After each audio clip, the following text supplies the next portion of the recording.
नमस्कार, सीएनबी की आवाज मोतीलाल ओसवाल स्टूडियो में आप सभी का स्वागत है। तैयारी करेंगे 10 के दमदार ट्रेड्स की हेडलाइंस के साथ।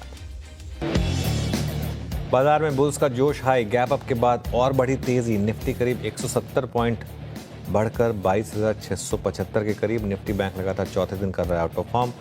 मिड और स्मॉल कैप में भी रौनक। बैंक निफ्टी की तेजी में आज के ब्रेक स्टॉक्स आईसीआईसीआई बैंक का सबसे ज्यादा योगदान। 550 पॉइंट की तेजी में आईसीआईसीआई बैंक का अकेले करीब 325 का योगदान।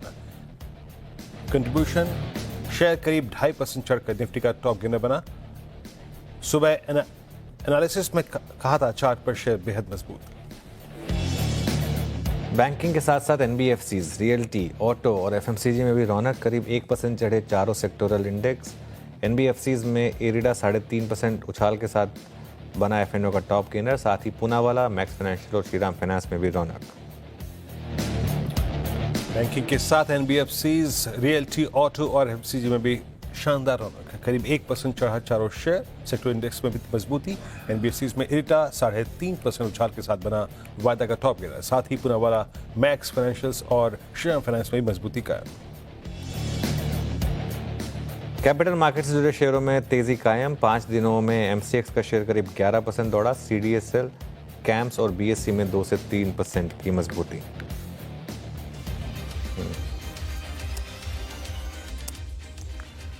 ओके, चलिए अब एक काम करते हैं, थोड़ा मार्केट की तरफ देखते हैं। एक बार पहले आपको बताते हैं इस कार्यक्रम का क्रम क्या रहने वाला है। हमारे साथ शिल्पा जी और राजेश जी पिछले शो से बने हुए हैं। निर्मल बैंक से विकास सालुंके और सेंट्रम ब्रोकिंग के नीलेश जैन भी जुड़ेंगे अपने टॉप ट्रेड्स के साथ। सुदीप बंदोपाध्याय जुड़ेंगे हमारे साथ मार्केट आउटलुक और कुछ स्टॉक स्पेसिफिक चर्चा के लिए। और क्योंकि आज मंगलवार है, टेक्निकल सेटअप और बिग एंड बोल्ड कॉल्स के लिए केडियानॉमिक्स के फाउंडर सुशील केडिया से भी करेंगे बातचीत। ये सब कुछ ही देर में। पहले एक बार रुक करते हैं मार्केट का। और आज मार्केट में शानदार तेजी। अब निफ्टी 200 पॉइंट ऊपर, डे हाई पर 22,708 पर। सेंसेक्स वीकली एक्सपायरी के दिन 74,800 के ऊपर निकलता हुआ और क्या 75,000 भी स्ट्राइक करेगा आज। बैंक निफ्टी ऑलमोस्ट दहलीज पर अब 49,000 के, 48,946 पर। और देखिए स्क्रीन पर हुई है तेजी, खुला भले ही 200 पॉइंट ऊपर, लेकिन उसके बाद असली तेजी स्क्रीन पर हुई है। काफ़ी स्टॉक्स हैं जहाँ मोमेंटम है इस समय। मैं क्विकली एफएनओ स्टॉक्स में टॉप गेनर्स को रन थ्रू करता हूँ। पेटीएम अब top gainer 4%, Angel One 3.5%, DLF 3.5%, CDSL, Godrej consumer, Varun beverages, LTTS, Indian hotels, PB fintech और ये सब पूनावाला, ये सब वो स्टॉक्स हैं जो इस पैनल ने आज या तो टॉप कॉल्स में लिए या क्विक सिंगल्स में लिए। सभी में आज आपको एक शानदार मोमेंटम दिखाई देगा। बजाज फिनसर्व में थोड़ी प्रॉफिट बुकिंग है उस डील के बाद, करीब 1.5% नीचे। लेकिन निफ्टी 22,725 अब उस जोन को स्ट्राइक करने की तैयारी कर रहे हैं हम, 22,750 से 22,800 वाले जोन को। वीरू जी आपकी स्क्रीन पे 22,721 स्ट्रॉन्ग मूव डे हाई पर आके ट्रेड करता हुआ। चलिए अब एक काम करते हैं, ट्रेड्स पिक करना शुरू करते हैं। पैनल आपकी स्क्रीन पे है और एक एक करके ट्रेड्स पिक करते हैं। और पैनल स्क्रीन पे लेके आइए शिल्पा जी और सुदीप जी और राजेश पालवे जी हमारे साथ मौजूद हैं। राजेश जी, इस वक्त के 2 ट्रेड्स आपके। तो वीरेन जी, पहला स्टॉक जो पसंद आ रहा है वो है क्यूमिंस इंडिया। यहाँ पे स्टॉक में एक अच्छा मोमेंटम ओपनिंग के बाद से देखने को मिला और जिस तरीके के फॉर्मेशन है, स्टॉक अब 50 डे मूविंग एवरेज को सरपास करने में कामयाब हुआ है। हमें लगता है क्यूमिंस इंडिया यहाँ से एक अच्छा मूव कंटिन्यू करेगा। 2970 की तरफ हमें लगता है इसके टारगेट आते हुए दिख सकते हैं। डाउन साइड में स्टॉप लॉस होगा करीब 2900 के आसपास। और जो दूसरा stock again capital market related theme पे फोकस है, वो स्टॉक है सीडीएसएल का। एक ओवरसोल्ड ट्रेजेक्ट्री से आज एक अच्छी शॉर्ट कवरिंग यहाँ पे ओपनिंग के बाद से बनते हुए दिखी है। हमें लगता है सीडीएसएल का ये मोमेंटम एक्सटेंड होते हुए दिख सकता है 1130 1140 की तरफ। स्टॉप लॉस रखना होगा इसको बाय करने का करीब 1085 के आसपास। ओके शिल्पा जी, आपकी 2 ट्रेड्स इस समय की। जी, मेरा पहला बाय रहेगा अपोलो हॉस्पिटल्स में। अपोलो हॉस्पिटल्स में भी मोमेंटम बहुत स्ट्रांग है। यहाँ पे मुझे लगता है 6320 से लेके 6350 इसके नेक्स्ट टारगेट्स होने चाहिए। स्टॉप लॉस 6200 का ही होना चाहिए। किसी को ऑप्शंस के थ्रू ट्रेड लेना है तो 6300 का कॉल ऑप्शन जो रफली 65 रुपीज में ट्रेड कर रहा है, आप इसमें पार्टिसिपेट कीजिए। स्टॉप लॉस 40 का मेंटेन कीजिए and look for targets of 110 से लेके 130। मेरा दूसरा बाय रहेगा साइंट में। साइंट में भी एक मोमेंटम स्ट्रांग है। यहाँ पे कल से हमने देखा है 1200 पे एक अच्छा खासा सपोर्ट बेस था, जहां से स्टॉक ने एक स्ट्रांग पुल बैक लिया है। तो यहाँ से नेक्स्ट टारगेट्स टुवर्ड्स 1280 से लेके 1320 होंगे। तो स्टॉप लॉस 1200 का ही मेंटेन कीजिए and look for targets of 1280, 1300 and 1320।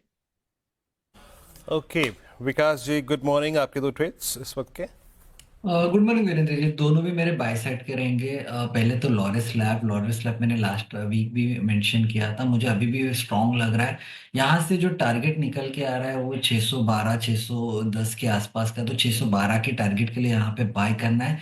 580 का यहाँ पे एक स्टॉप लॉस लगा के इसको यहाँ से 1 से 2 दिन के पॉइंट ऑफ व्यू से भी कैरी कर सकते हैं। डेली वीकली दोनों भी फॉर्मेट में यहाँ पे स्ट्रांग इंडिकेशन दिखा रहा है, तो यहाँ से एक आपको देखने मिलेगा। दूसरा मेरा रहेगा एनटीपीसी, जो हमने हमारे निर्मल बैंक में क्लाइंट को भी एक स्टॉक रिकमेंड कर चुके हैं। यहाँ पे भी हमें लगता है कि एक अच्छा अपवर्ड देखने मिल सकता है। जो डायरेक्शन इंडेक्स है वो भी यहाँ पे स्ट्रेंथ दिखा रहा है, प्लस जो डेली चार्ट पे जो डाउनवर्ड ट्रेंड लाइन है इसको यहाँ पे एक ब्रेकआउट देखने मिल रहा है। तो मुझे लगता है यहाँ से एक अच्छा मूव देखने मिल सकता है। 350 352 के आसपास के टारगेट एनटीपीसी में मुझे लगता है आते हुए देखने मिल सकते हैं। 328 का यहाँ पे एक इंपॉर्टेंट सपोर्ट देखने मिल रहा है, तो वहां पे एक स्टॉप लॉस रखना है। तो 328 के स्टॉप लॉस से एनटीपीसी को यहाँ पे बाय करना है। ओके, एनटीपीसी पे बाय करना है। निलेश जी गुड मॉर्निंग, आपकी दो ट्रेड्स। Good morning everyone. देखिए, खरीदारी पर फोकस है यहाँ पर। सबसे पहले जो रडार पर स्टॉक आया है वो है HAL, हिंदुस्तान एरोनॉटिक्स लिमिटेड। ये पर्टिकुलर स्टॉक पिछले कुछ दिनों से, पिछले 6-7 दिनों के कंसोलिडेशन के बाद आज एक ब्रेकआउट देता हुआ नजर आ रहा है। एक फॉलोअप मूव हम यहाँ पे एक्सपेक्ट करके चल रहे हैं। 3650 से लेके 3720 तक की अपसाइड स्पॉट में यहाँ पे देखने को मिल सकती है। 3650 3720 तक की अपसाइड के लिए यहाँ पे HL को लॉन्ग करके चल सकते हैं। 3465 का स्टॉप लॉस रखना होगा। वहीं जो दूसरा स्टॉक रडार पर है वो इंडियन होटल। यहाँ पर भी काफी अच्छा सेटअप है। स्टॉक ने एक रिबाउंड पिछले कुछ एक दिनों में दिखाया निचले स्तरों से।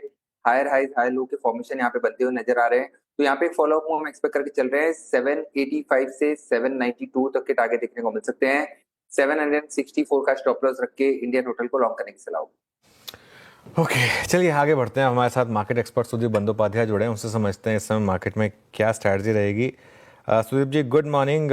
पहले शुरुआत करते हैं बैंकिंग स्टॉक्स के साथ। जिस तरीके के मूव्स हमने देखे हैं पिछले कुछ दिनों में, खासतौर से आईसीआईसीआई बैंक और एचडीएफसी बैंक में, कोटक में, एक सेंस बन रही है क्या कि ये प्राइवेट बैंक्स चलने को तैयार हैं? काफी चल चुके हैं ऑलरेडी वैसे। जी बिल्कुल बन रही है। और देखिए, इकोनॉमी में जब इंटरेस्ट रेट कम होना चालू होता है तो जो एफिशिएंट बैंक्स हैं उनको फायदा होता है। जो पास ऑन होता है बेनिफिट इंटरेस्ट रेट रिडक्शन का, उसमें एक लैग होता है, और इस पीरियड में एफिशिएंट बैंक्स एनबीएफसीज बेनिफिट करते हैं। तो ऑब्वियसली वो स्थिति अभी इंडियन इकोनॉमी में है। एक बार रेट कट हुआ है और जैसे इन्फ्लेशन के आंकड़े आए हैं उससे साफ है कि आने वाले दिनों में और रेट कट्स आ रहे हैं। अप्रैल पॉलिसी में भी जरूर एक रेट कट आएगा। तो ये एफिशिएंट बैंक्स और एनबीएफसीज के लिए अच्छा न्यूज है। दूसरी बात यह है कि क्रेडिट डिमांड इकोनॉमी में थोड़ा सुधार आ रहा है और उम्मीद यह है कि क्रेडिट डिमांड और भी तगड़ा होगा। ये भी बैंक्स के लिए अच्छा खबर है।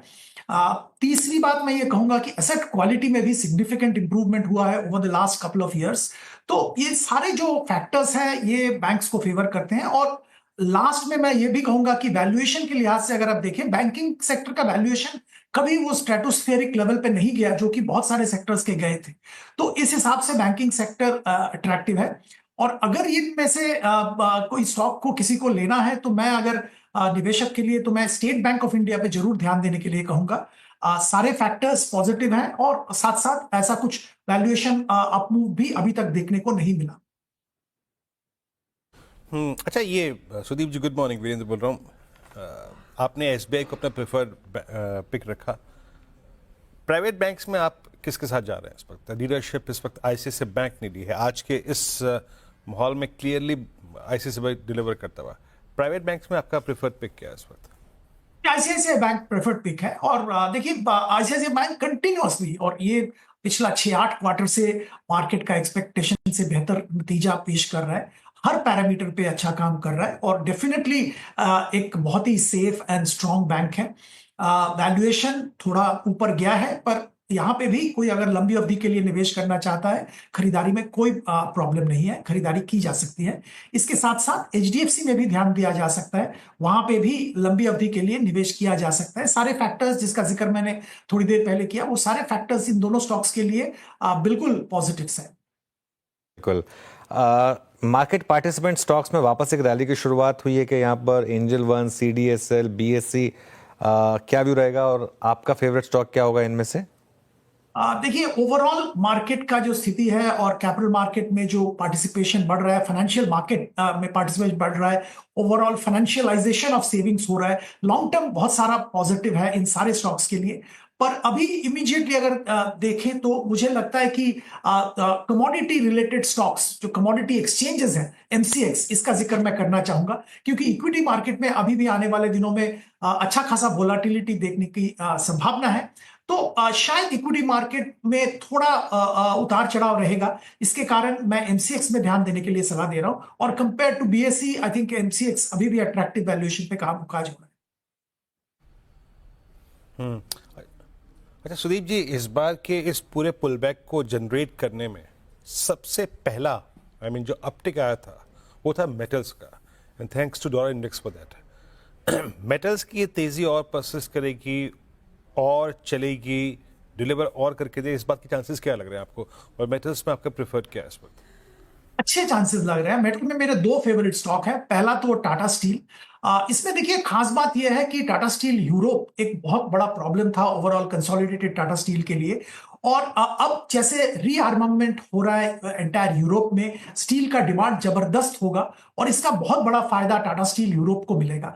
तो इससे ये उम्मीद लगाई जा सकती है कि बहुत जल्द टाटा स्टील यूरोप का परफॉर्मेंस में सुधार आएगा, सिग्निफिकेंट सुधार आएगा, और वो भी नेट लेवल पे पॉजिटिव में आ जाएंगे, जो कि ओवरऑल टाटा स्टील को बहुत हेल्प करेगा। तो टाटा स्टील में हमारा व्यू पॉजिटिव है।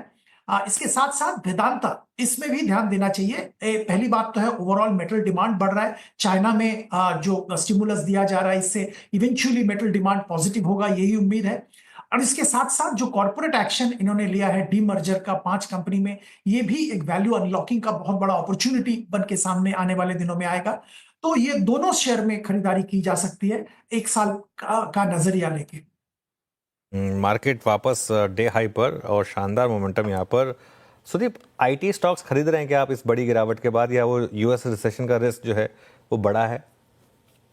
देखिए, बहुत अनसर्टेनिटी है अनुज जी, और ये अनसर्टेन एनवायरनमेंट में यूएस जो आईटी बजट्स है उस पे थोड़ा रिस्ट्रिक्शंस जरूर आएगा, और अगर ऐसा होता है तो इंडियन आईटी के लिए ये पॉजिटिव न्यूज नहीं है, थोड़ा संभाल के रहना चाहिए। पर जो सेक्टर स्पेसिफिक आईटी कंपनीज हैं, जैसे कि ट्रैवल टूरिज्म में जो काम कर रहे हैं, जैसे कि रेटगेन टेक्नोलॉजीज, बहुत करेक्शन हुआ है, रिजल्ट भी अच्छा नहीं था, वहां पे खरीदारी की जा सकती है।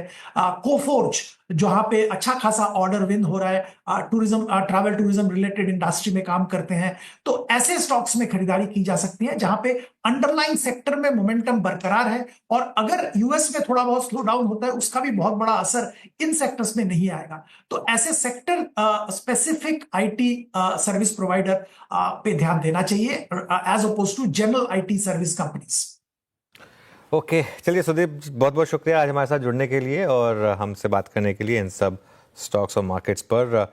मार्केट एट डेज हाई 22,731 पर, रीसेंट लो था 21,800, वहाँ से अब ऑलमोस्ट हम 1000 पॉइंट की रैली निफ्टी पर दिखा चुके हैं। और अब हमारे साथ जुड़े हैं केडियानॉमिक्स के फाउंडर सुशील केडिया। Sushil ji, good morning. और मंगलवार को आप हमारे साथ आते हैं।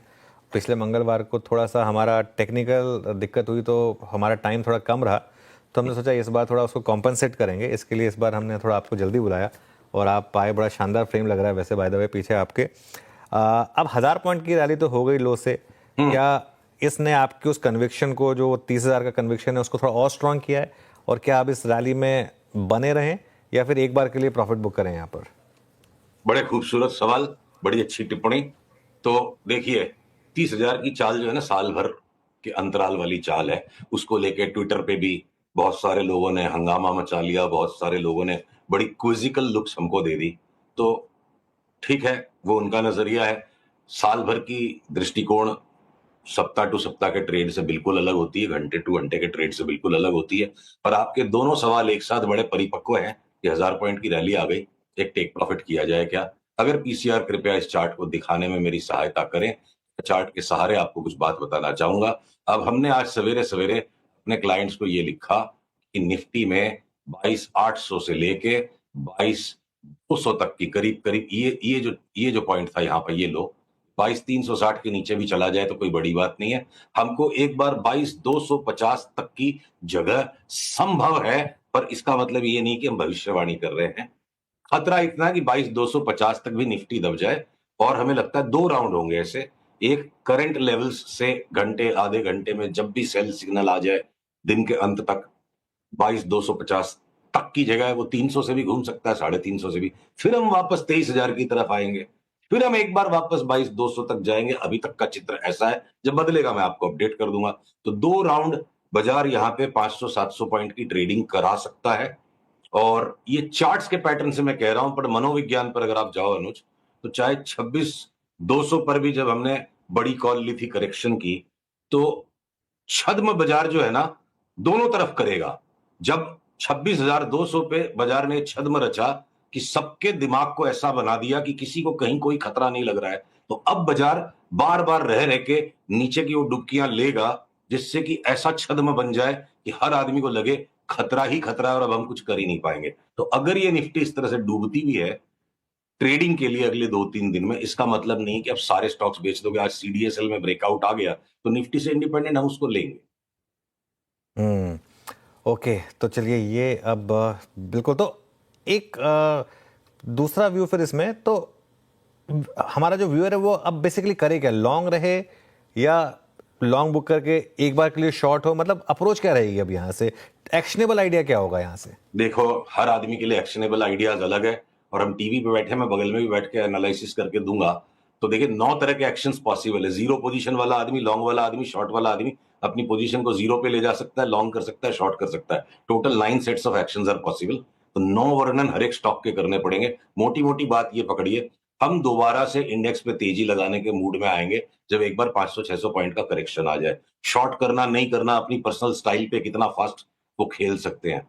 जनरली जब तक हार्डकोर प्रोफेशनल बिल्कुल नहीं हो, उसको बड़े ट्रेंड के साथ रहना चाहिए। यहां से 400-500 पॉइंट के करेक्शन के लिए शॉर्ट करना तरह से खाली नहीं होगा, बहुत ही मंझे हुए लोगों का काम है। ज्यादातर लोगों के लिए एक बार इंडेक्स में टेक प्रॉफिट करो, नीचे आएगा तो लेंगे, या जहां पर जो स्टॉक्स जो लेगार्ड रहेगा, सीडीएसएल जैसे आज ब्रेकआउट दे रहे हैं, उनमें लॉन्ग करो। नेट अब बाजार ऐसा लगता है, अंटिल अगर 22,200 टूट गया तो मेरे को थीसिस चेंज करनी पड़ेगी। जब तक 22,200 नहीं टूटता है, लेके बेचने वाले की जीत है। अब तेजी का बोलबाला होगा, मंदी का मुंह काला होगा। तो यहाँ मंदी अब खेलने का काम बहुत ही डेस्परेट या बहुत ही एक्सपर्ट आदमी के बस का है, सबके बस का काम नहीं है मंदी खेल के पैसे कमाना। ओके, तो ये इस समय तेजी में ही पैसा बनेगा। बैंक निफ्टी में बहुत शानदार तेजी आई है, और क्यूरियसली ये उस दिन शुरू हुई जिस दिन इंडसइंड बैंक 27% गिरा, क्योंकि बड़े बैंकों ने चलना शुरू किया। बैंक निफ्टी पर अब कहां तक के टारगेट बन रहे हैं सुशील जी? देखिए, तो गतवा जब अगर निफ्टी वो आपके भी 27,000 के टारगेट के ऊपर जाएगी, हमारा 30,000 भी आएगा साल भर बाद, तब तक बैंक निफ्टी भी 60,000 हो लेगी। 30,000 की निफ्टी पे बैंक निफ्टी 60 हो लेगी, उसको भूल जाते हैं। उसको हम रोज रोज बात नहीं करेंगे, 3-3 महीने में बात करेंगे उस पर। तो एक बार के लिए अगर बैंक निफ्टी की मैं चार्ट को दिखाऊं, जो लोएस्ट पॉइंट आया था इंडसइंड बैंक वाले क्राइसिस के दिन, वहां से जो बैंक निफ्टी ने शार्प अप मूव दिया है, इसके चित्र अभी भी जो इसके स्ट्रक्चर है, इसका डीएनए स्ट्रक्चर जो है इस वेव काउंट का, ये नहीं लग रहा कि ये फाइनल बॉटम हुआ है। खतरा है अगर निफ्टी 22,200 तक अगर चली जाती है, सब चीज में अगर मगर तो रहेगा, वही अनिश्चितता है, तो कोई बड़ी बात नहीं कि बैंक निफ्टी एक नया लो भी दिखा दे, हो सकता है न भी दिखाए। बैंक निफ्टी के पैटर्न्स मच मोर वॉलेटाइल रहेंगे, और अगर इस तरह से ओवरबॉट हो गई है आवरली चार्ट, तो अगर निफ्टी में करेक्शन सेट इन होगा, मुझे लगता है बैंक निफ्टी का करेक्शन उससे भी ज्यादा स्ट्रॉन्गर हो सकता है। बैंक निफ्टी की फ्लक्चुएशन निफ्टी से ज्यादा है, तो बढ़ने में भी ज्यादा रफ्तार, घटने में भी ज्यादा रफ्तार। ओके, चलिए, तो ये बात हो गई निफ्टी और निफ्टी बैंक की। एक सेक्टर जहां पर थोड़ा सा दिक्कत रही है, क्योंकि यूएस में रिसेशन का खतरा रहा है। आप खैर ग्लोबल चार्ट्स पर भी अच्छी नजर रखते हैं। एक तो ग्लोबली यूएस को देखकर क्या लग रहा है, और दूसरा जो आईटी में एक वन वे करेक्शन आई, आज शानदार रिकवरी है। आईटी पर क्या व्यू बनेगा अब? देखिए, दोनों ही बड़े अच्छे और सामयिक प्रश्न हैं आपके। और जो हमने आज के 2.5, 3, 4 महीने पहले एक कॉल ली थी कि वॉल स्ट्रीट पे बहुत भारी करेक्शन आ जाएगा, तो हमारी चार्ट्स ने हमें बाध्य कर दिया है कि उस भारी करेक्शन के कॉल को भी हमें पोस्टपोन करना पड़ रहा है। लास्ट 7-8 दिन से जो वहां पे भी एक तलहटी सी बन के 4-5 दिन की रैली एसएनपी पे और नैस्डैक पे हुई है, थोड़ा सा ठहराव अगर उस पे भी आएगा, निफ्टी आईटी की चार्ट इस पे मैं इस पे आ रहा हूं, नैस्डैक और एसएनपी पे भी हमें लगता है not only new highs but significant new highs आ सकते हैं। पैटर्न बदल जाते हैं, माहौल बदल जाता है, एनालिसिस को बदलना पड़ता है। और वो जो बड़ा करेक्शन है 2026 में आए, एक बार 2025 का लगता है करेक्शन वहां पे भी तकरीबन हो चुका है। और कोई नैस्डैक 24,000 हो गई और एसएनपी 500 ने भी 5,900 6,000 तक का आंकड़ा दिखा दिया, तो आश्चर्यचकित नहीं होना चाहिए।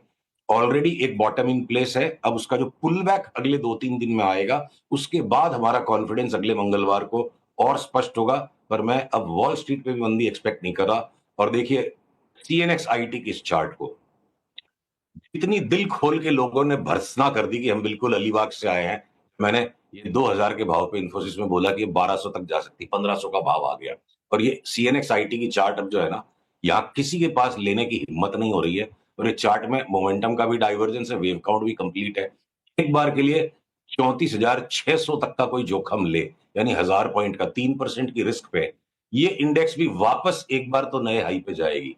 भले ही 2026 में मिट्टी पलीद हो जाए शायद इसकी, और 1200 का भाव इन्फोसिस का 2026 में आएगा। बड़े कॉल है, 2-4 लॉट ऑप्शन ट्रेडिंग करने वालों के लिए 15 दिन के कॉल नहीं होते ये वाले।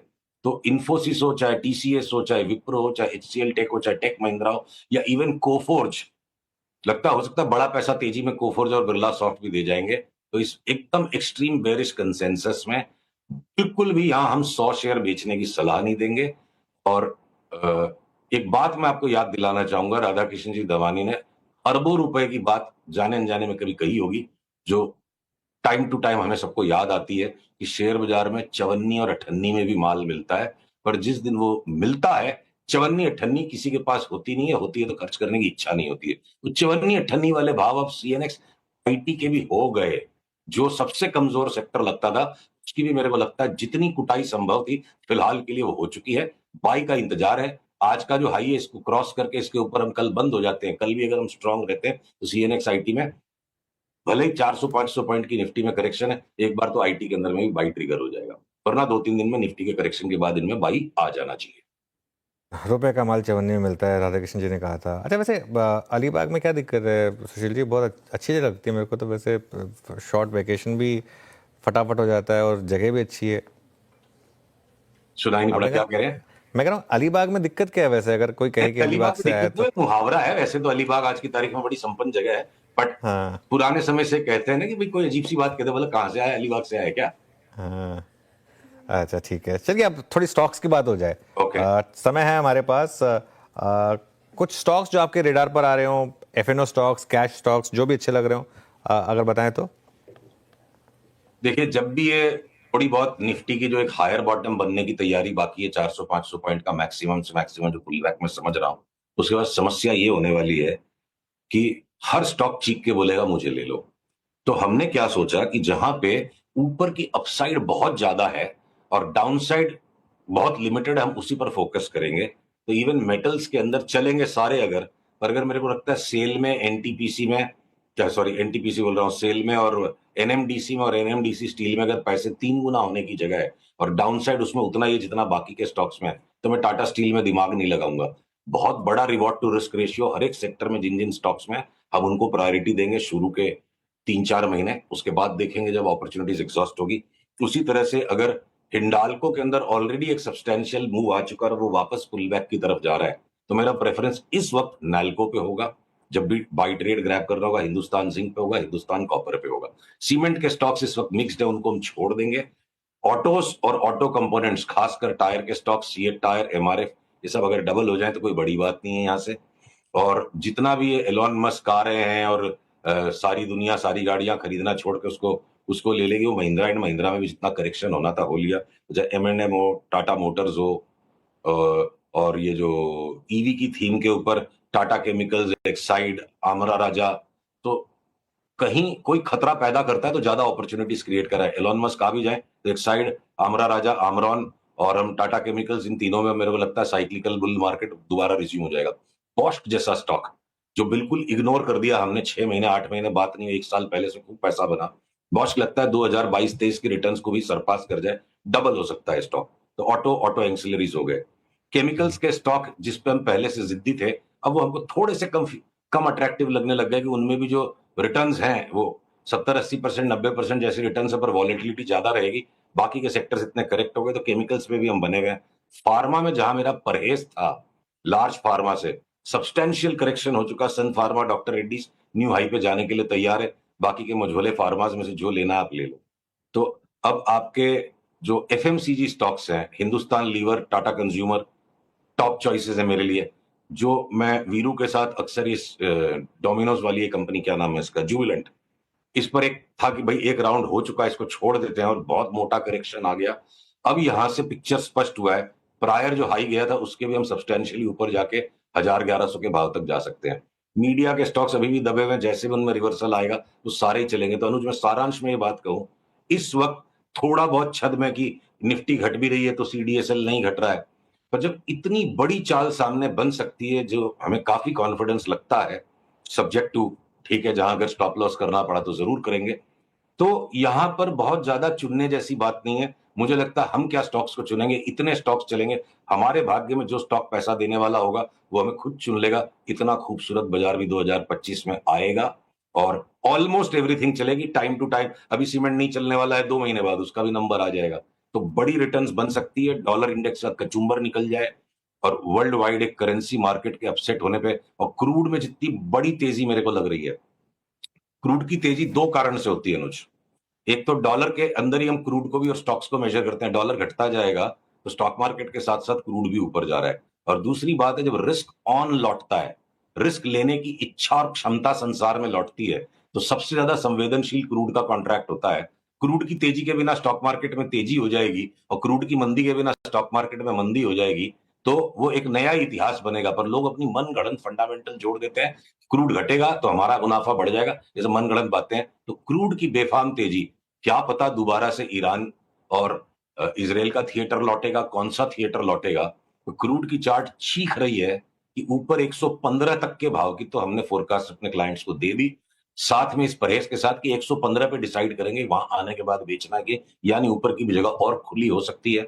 और ये एक्सट्रीम बातें लगती हैं, पर एक्सट्रीम बातें चार्ट्स कह रहे हैं, इसलिए हमें कहने की बाध्यता है। और इस तरह की क्रूड की तेजी पे इंडिया के तो वारे न्यारे होंगे। हमारा वो टाइम आ चुका है कि जब हमारी 5 उंगलियां घी में और सर कढ़ाई में होता है। यूरोप की दुर्गति मचेगी। इंडिया की ऑयल मार्केटिंग कंपनीज हो या ऑयल प्रोड्यूसिंग कंपनीज हो या प्योर रिफाइनर्स हो, तो आज अगर मैं 500 पॉइंट करेक्शन की आपको एक तरफ बात कर रहा हूं, हमने 4-5 दिन पहले अपने क्लाइंट्स को, जो आप बार बार पूछते हैं ना, रॉकेट कॉल बताओ, मल्टी बैगर बताओ, अब 4-5 महीने परहेज करता गया। अब उनका मौसम लौट के आ रहा है।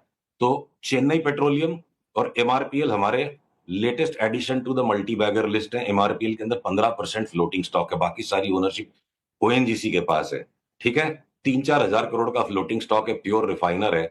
सब्सिडाइज क्रूड ईरान से भी इंडिया को मिल सकता है। ईरान पे एम्बार्गो लगेगा, इंडिया के साथ ईरान की ट्रेडिंग पार्टनरशिप है।